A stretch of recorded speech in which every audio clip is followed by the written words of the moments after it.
नमस्कार. कोकणी कारनाम्यामध्ये तुमचं सगळ्यांचं स्वागत आहे. तर उद्या आहे रक्षाबंधन. रक्षाबंधनला शुद्ध मराठीत काय म्हटलं जातं बरं? तर राखी पौर्णिमा म्हणतात. पण आमच्या कोकणात याला एक वेगळाच शब्द आहे, तो म्हणजे पौत्याची पौर्णिमा. हो, तुम्ही बरोबर ऐकलेत, पौत्याची पौर्णिमा. राखीला आमच्या कोकणात पौता म्हटलं जातं.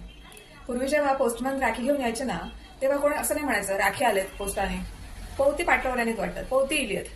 अरे जा लवकर लवकर आटोपा, पौती बांधून घ्यावा. पौती म्हणजेच राखी. तर असे खूप काही शब्द आहेत जे मराठीत वेगळे आहेत आणि आमच्या कोकणात त्यांना वेगळं म्हटलं जातं. तर तुम्ही तुला म्हणजे तुका, मला म्हणजे माका हे ऐकलंच असेल ना. जसं की तुला म्हणजे तुका, मला माका, तिला तेका, ह्याला हेका, कशाला खेका, असे तुम्ही शब्द ऐकलेच असतील. तर आता मी तुम्हाला दुसरे सांगणार आहे शब्द.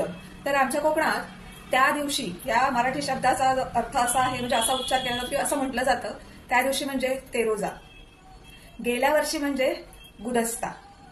त्या दिवशी तेरोजा, गेल्या वर्षी गुदस्ता, यावर्षी औंदा किंवा अंदू. अंदू पाऊस लई नाही पडलो. अंदू पाऊस काय दडातो नाही. अंदू शेती पण काय बरी नाही वेगळी आहे, डुकरांनी वाट लावलेली. आणि एक महत्वाची गोष्ट म्हणजे मराठीत आपण म्हणतो ना सुद्धा. सुद्धा याला कोकणी भाषेत म्हणजे आमच्या कोकणात काय म्हटलं जातं माहितीये का? सुद्धाला दुकू. दुकू म्हणजे आपण म्हणतो ना ह्याला दिलं मग तो आला मग त्याला सुद्धा दिलं जेवण. तर आमच्या कोकणात असं म्हणतात की नाही तो इलो त्या का जेव वाढलं, तेवढ्यात तो दुसरं इलो, तो म्हणाला मग म्हटला ठीक आहे तू इलंच, तू दुकू खाऊन जा. मग त्या का दुकू वाढलंय, त्याला सुद्धा वाढलं जेवण.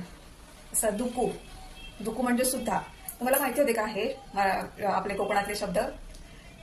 तर ठीक आहे, माहिती असतील आणि समजा तुम्हाला कोकणातलं माहितीच असेल तर समजा तो ना खूप उंच झाडावरच्या टोकाला चढलेला, म्हणजे झाडाच्या एकदम वरच्या शेंड्यापर्यंत चढलेला. याला आमच्या कोकणी भाषेत काय म्हटलं जातं ते मला सांगा.